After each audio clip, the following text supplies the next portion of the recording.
Getting into med school was supposed to be the hardest part. Turns out, it was the easiest. The morning I arrived in Boston, the air felt different, colder, sharper. Like the city wasn't just awake, it was watching. People moved fast, like they had somewhere important to be, like they belonged.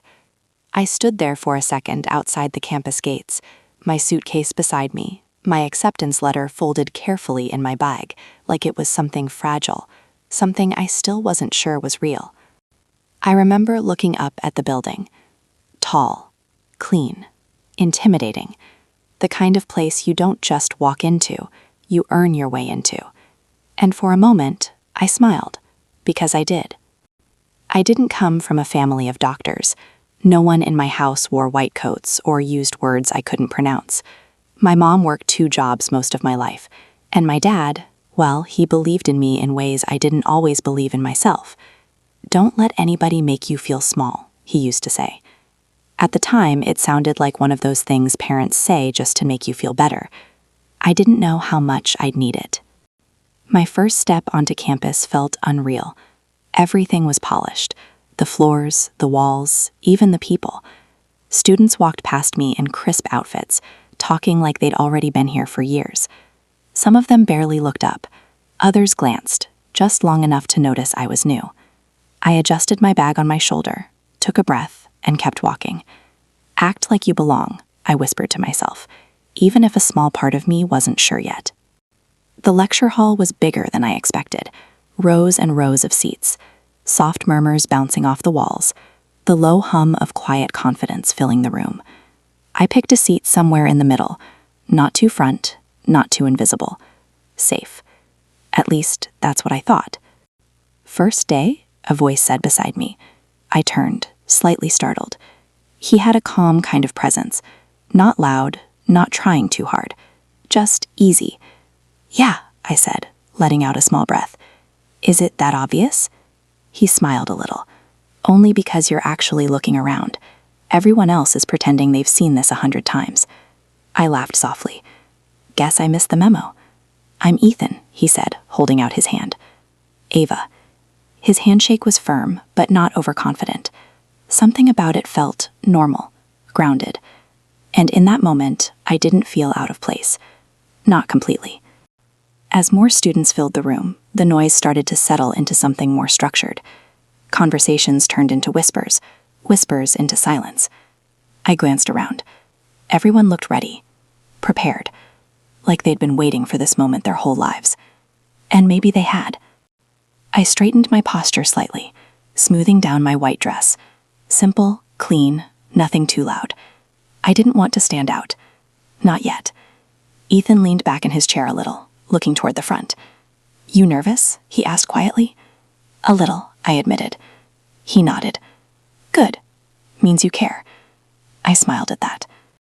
For a second, everything felt okay. Like maybe I had overthought it. Like maybe this was exactly where I was supposed to be.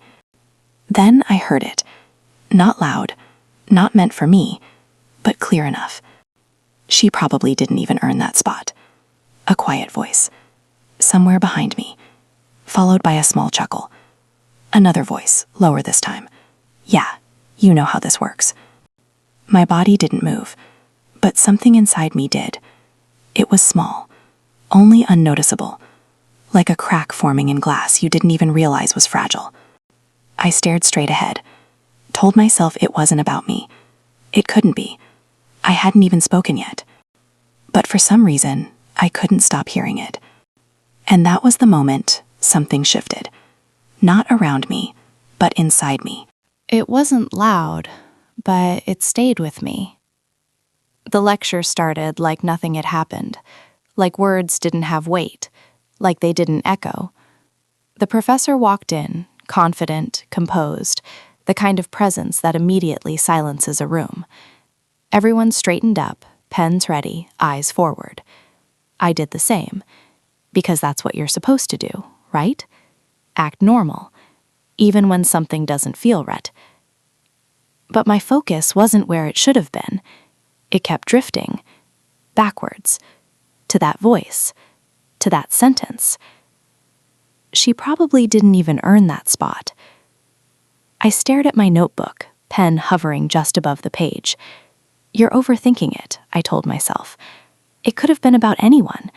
There were hundreds of students here, dozens of new faces. Why would it be about me? Hey, Ethan nudged slightly, snapping me out of it. You good? I blinked, forcing a small smile. Yeah, just trying to keep up. He glanced at my blank page, then back at me, amused. Bold strategy. I let out a quiet laugh. Hey, I'm observing. Sure, he said. Just don't observe your way into failing. For a moment, it worked. That small interaction, that normalcy, it grounded me again. Maybe I was overthinking. Maybe it was nothing. After class, the hallway filled fast. Voices bounced off the walls. People forming quick groups like they'd known each other forever. I walked slower, adjusting my bag, pretending I had somewhere specific to be. Truth was, I didn't. Not yet. As I passed by a group of students, I caught a glance. Then another. Not long. Just enough. And maybe, just maybe, I imagined the pause in their conversation as I walked past. You're doing it again, I told myself. Reading too much into things. Hey, Ethan, right? I turned. It was Ethan again, catching up beside me. You heading to the orientation thing? Oh, yeah, I think so, I said, even though I had no idea where it was. He nodded toward the end of the hall. Come on, I'm going that way. We walked together, and for a second, things felt normal again. He talked about moving here, how confusing the campus layout was, how he already got lost twice that morning. At this point, he said, if I find my way back home, it's a win. I smiled. Same. I'm just following people and hoping for the best. That's when we passed another group. Louder this time, more confident, the kind of people who didn't lower their voices. I'm just saying, some people have it easier getting in. A girl's voice. Casual, almost bored. I didn't look, didn't react, just kept walking. But I felt it, that slight shift in the air, that moment where you don't need to turn around to know. They're talking about you. Ethan glanced briefly in their direction, then back at me. He didn't say anything, and somehow that silence said more than words did. We reached the orientation hall. Bright lights, organized chaos, staff members guiding students, handing out schedules, answering questions. Everything looked structured, professional, fair. A woman at the front desk smiled warmly as we approached. Welcome, first years? We both nodded. She handed us folders, her tone kind, genuine. If you need anything, don't hesitate to ask. You're all here because you earned it. For a second, that sentence hit differently. You're all here because you earned it. I nodded, smiling back. Thank you. And I meant it. Because not everyone looked at me like a question mark. Not everyone sounded like doubt. But the problem was, the doubt didn't need everyone. It just needed a few voices to get loud inside your head. As we walked in, Ethan leaned slightly toward me. Don't listen to them. I looked at him, a little surprised. I didn't say anything. He shrugged lightly. You didn't have to. I looked away, pretending to focus on the room ahead. But his words stayed with me. Don't listen to them. I wanted to believe that. I really did. But the thing about doubt is, it doesn't ask for permission. It just moves in, quietly, slowly, until it sounds like your own voice. And the worst part, I was starting to believe it. So I did what I've always done. I worked harder. The first few weeks of classes were brutal. Lectures were long, professors spoke fast, and everyone else seemed to already know the language of medicine, abbreviations, diseases, procedures, even jokes I didn't understand. I spent late nights in the library, surrounded by stacks of textbooks, scribbling notes until my hand cramped. Coffee became a permanent fixture. I told myself it was fuel, but really it was survival. Even with all that effort, some people didn't notice. Some barely glanced at me during group projects. Whispered comments still lingered in the hallways. Diversity, admit, floated back into my mind more than once. It wasn't constant, but it was enough to make me question everything. One afternoon, I was paired with a small group for an anatomy assignment.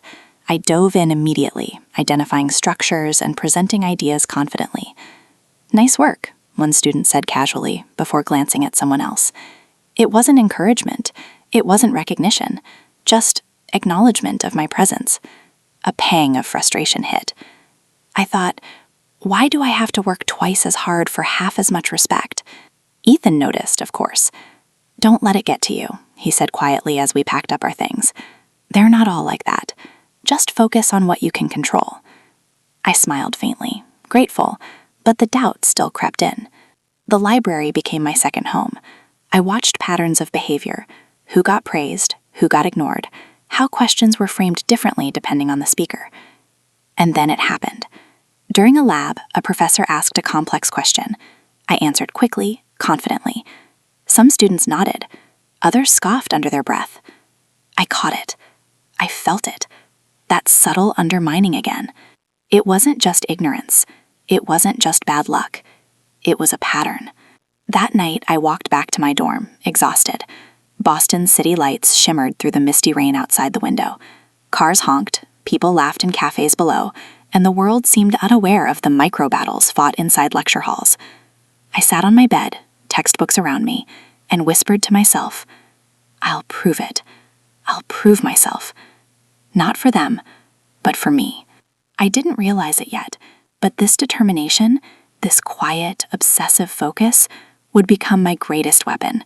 Then something happened in class, something that changed everything I thought I knew about them and about myself. It wasn't just the students anymore, and suddenly I realized the game was bigger than I thought. The next week, the lecture hall felt different. Professor Langley strode in like he owned the room, tall, imposing, with that kind of stare that made everyone sit a little straighter, or a lot straighter. He cleared his throat, flipping through slides that moved faster than my eyes could follow. I tried to focus, pen poised, notebook ready. But there it was again, that subtle weight of judgment. A glance lingered a fraction too long, a question phrased just a little sharper.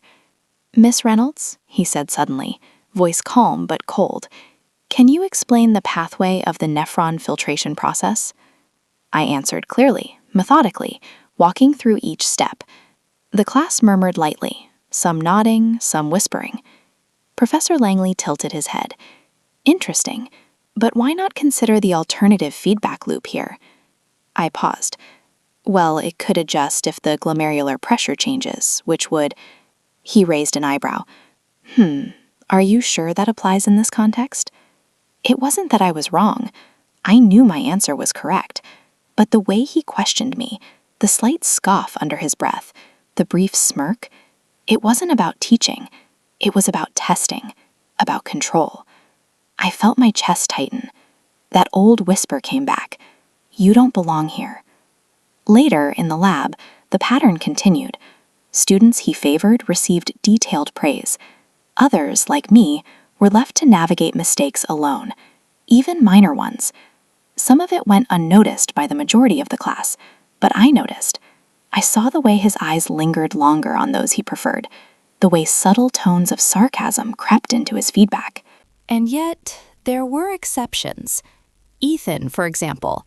He whispered encouragement when he could, offered guidance on tricky slides, quietly validated my answers. Even a few of the lab assistants, women who had been through this same environment, treated me with respect, offered tips, and subtly shielded me from the harsher edges of this environment. This mixture, antagonists mixed with allies, started to create a strange psychological effect. I began to doubt my own perceptions. Was I overreacting? Was it real? Was it all in my head? And then it hit me. No, it wasn't all in my head, but my head had been shaped by the pattern of a few bad actors. Later that evening, walking past the dimly lit campus library, I replayed the day in my mind. Microaggressions stacked up, favoritism stacked up, but so did the kindness. I realized the challenge wasn't just surviving the system, it was navigating it, observing it, understanding who could be trusted, Who was silently on my side? And that's when I realized, if I was going to survive this, I couldn't just work hard. I had to watch, calculate, and prepare, and maybe play their game better than they ever thought I could. Once you see a pattern, you can't unsee it. The week dragged on, and I started noticing the little things. It wasn't loud, it wasn't in your face, but it was everywhere. The way Professor Langley called on certain students first, the way a few others would get helpful hints whispered in their direction, the subtle nods and smiles shared among select groups, as if some invisible door had been opened for them, while the rest of us walked blindly into closed halls. During lab exercises, my hands shook slightly as I pipetted solutions. Mistakes happen to everyone, but the correction I received was disproportionate. Quick, curt, almost cold. Yet Ethan next to me fumbled similarly, and the assistant quietly guided him, whispered tips I never received. Even in group discussions, the patterns became painfully clear. A few students dominated the conversation, subtly dismissing any points I tried to make. Others hesitated to answer because of the unspoken hierarchy that had been silently established. I realized then that it wasn't personal against me. Well, not entirely. It was a microcosm, a system designed to elevate some and quietly suppress others, and I was slowly seeing where I fit into the puzzle. Some days the whispers would follow me in the hallways. She probably didn't earn her spot, one would mutter. Others laughed quietly at comments that would never reach the professor's ears. My first instinct was shame, followed by panic. My pulse would spike and my stomach twist. But then I remembered something my mom once said. You can't control what people say, Ava. You can only control what you do next. I started documenting everything in my notebook, not just the big moments, but the small ones. The sideways glances, the differential treatment, the hushed tones, everything. Ethan noticed my diligence. Planning something? He asked one day, glancing at my notes. Just keeping track, I said with a small smile. He didn't press further. He didn't need to. He understood. And that was when the psychological shift began. Instead of feeling like a victim in every interaction, I started seeing patterns, small calculations, biases, and preferences that defined the social ecosystem of the school. And with those patterns, I realized, came power. Not brute force, not shouting, not rebellion, just observation. So I stopped trying to fit in and started watching. Because if I wanted to survive here, I needed to understand exactly how the system worked and who I could count on. If they thought I didn't belong, I was going to let them prove it. By the beginning of the third week, I had a system. I observed, I noted, I predicted. Every whisper, every smirk, every subtle exchange of glances became a data point. I wasn't just surviving anymore, I was analyzing. During group discussions, I deliberately repeated answers that others had given, not to copy, but to see the reactions. Some of my classmates gave the faintest eye rolls, a shift in posture, a whisper across the table. The professor would correct me subtly, or ask me to clarify, as if my knowledge needed constant verification. Meanwhile, Ethan quietly watched too. During breaks, he'd lean in and say, "They're underestimating you. That's their mistake." In labs, I started small tests. I pretended to misunderstand a concept, seeing if someone would offer help or ridicule. I suggested slightly controversial ideas during group work to see who would support me and who would undermine me. I documented subtle favoritism, who got attention, who got ignored. It wasn't malicious. It wasn't revenge. Not yet. It was understanding the battlefield before stepping onto it. And then there were the comments that stung the most, whispered in passing, meant to make me doubt myself. I guess she's just here because of her background. I clenched my jaw. My pulse rose.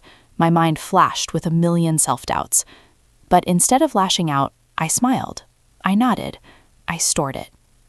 That moment became my mental anchor. If they want to show their bias, let them. I'll watch and remember. Even so, there were allies. Ethan, always calm, always present, never judgmental. A lab assistant, mid-40s, who offered a small smile and advice when she saw me hesitating. A fellow student, quiet but sharp, who would subtly affirm my points in discussions. These people reminded me, not everyone is against me. Some are silently on my side. I realized then that the system wasn't absolute. It wasn't every student, not every staff member, but the small group that believed I didn't belong, they were enough to see doubt, enough to test my resolve. And so I started building a strategy. Observe without reacting, test without alerting, collect proof without confrontation. Because when the moment came to show the truth, it had to be undeniable. And then I heard something I wasn't supposed to. A conversation meant to exclude me, and yet it would become my key to proving everything. They weren't whispering anymore. They were sure I wasn't around.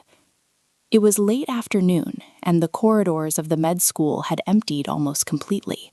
Sunlight slanted through the tall windows, dust particles dancing in the beams, giving the hall an almost serene, calm illusion. Perfect for what was about to unfold, the illusion of safety.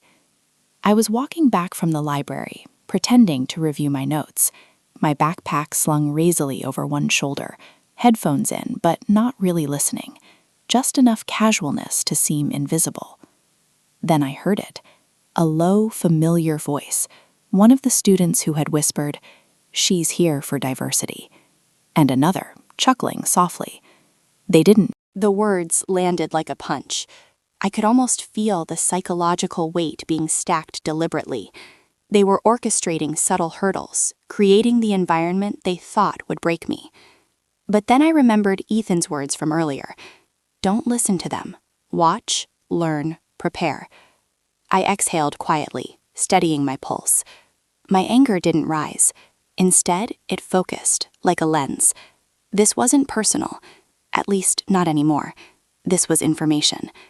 I pulled out my notebook and subtly noted the names, the words, the nuances. This wasn't gossip. This was data, evidence, the foundation for the moment when the truth would have to be revealed. And yet, even in this tense silence, I noticed something else, subtle acts of kindness that didn't belong in the narrative they were creating. A staff member. If I was going to speak up, I needed more than my word. I needed proof. That night, in the quiet of my small dorm room, I spread out my notebook, laptop, and a half-empty mug of coffee that had long gone cold. The faint hum of the heater filled the room, a subtle reminder that the world outside kept moving, while I was plotting, observing, preparing. I reviewed the hallway conversation I had overheard earlier, every word, every nuance, every inflection noted meticulously. My pulse was steady, my mind sharp. This was no longer about hurt feelings. This was about fairness, about truth, about standing in a system that had tested me in ways no one else seemed to notice. Over the next several days, I began documenting systematically. Grading discrepancies, I compared. Ethan noticed my diligence. One evening, as we walked back from the library, he asked quietly, "Are you really going to document all of this?" I shrugged lightly. I don't want to react blindly. I want to understand. And if I'm going to show the truth, I need evidence. He smiled faintly. That's smart. Not many people can do that without losing their cool. Every observation, every subtle test was meticulously logged. I even started recording audio where possible, short, unobtrusive snippets, to ensure that when the moment came, there would be no room for doubt or reinterpretation. It was exhausting, yes, but empowering. I wasn't just reacting. I wasn't just surviving. I was preparing. And yet in this, they thought they were evaluating me, but they had no idea I was about to evaluate them. The day had finally arrived. The presentation room was filled with students, a handful of faculty, and the usual hum of low conversations. Sunlight spilled through the tall windows, reflecting off the polished tables and casting long shadows across the room. The atmosphere was deceptively calm, perfect for a carefully orchestrated reveal. I walked in with my laptop tucked under my arm. Ethan, I began my presentation like any other, calm, composed, professional. I laid out the topic, keeping my tone steady, eyes scanning the audience, acknowledging Ethan with a small glance. Then I transitioned into the evidence, slides showing patterns of favoritism, audio clips of whispered comments, screenshots of grading discrepancies. The room went quiet. At first, there were subtle reactions, shifting in seats, a few frowns. Then the whispers started, low at first, growing louder. Their expressions changed: surprise, embarrassment, disbelief. One of the students who had previously whispered about diversity quotas opened her mouth, but no words came out. Professor Langley raised an eyebrow, then looked away. The small group who doubted me now realized something important. Subtlety could no longer shield bias, and the room, filled with both fair and unfair individuals, was now aware of who stood on truth and who had tried to undermine it. But even as the room settled, one thought lingered.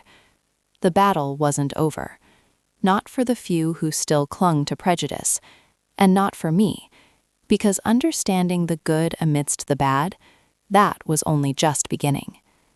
They thought they were evaluating me, but they had no idea I was about to evaluate them.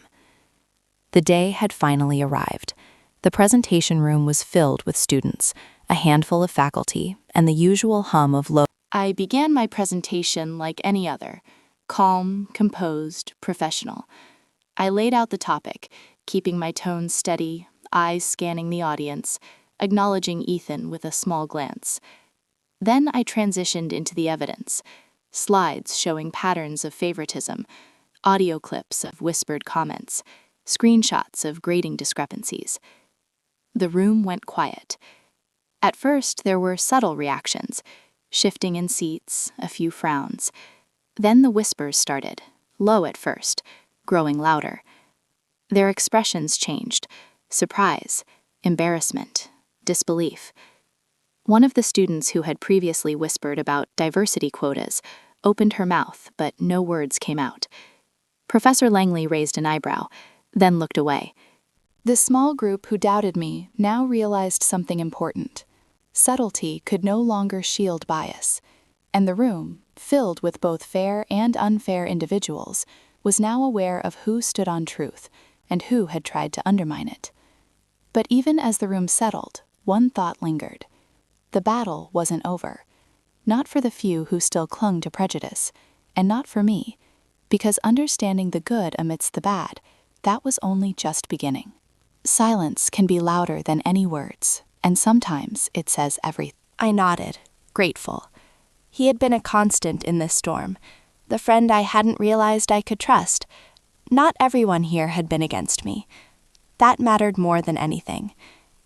Walking back through the corridors after the session, the campus seemed different. The walls, once imposing, now felt like scenery rather than judgment. The students I'd feared, the ones who whispered and doubted me, they were just a fraction of the picture. Focus on the good. Trust the ones who quietly lift you up, and let the rest reveal themselves through their actions, not your fear. I took a deep breath. For the first time in a long time, the weight of doubt was gone. Not because the people who were unfair had changed, they hadn't, but because I had changed. I was no longer defined by whispers, by bias, or by what I feared others thought of me. I was defined by my perseverance, by my intelligence, and by the quiet, steady courage to. Life isn't about staying in the same position and letting others decide who you are and who you should be. Remember, everyone has a story, but if yours is a little different,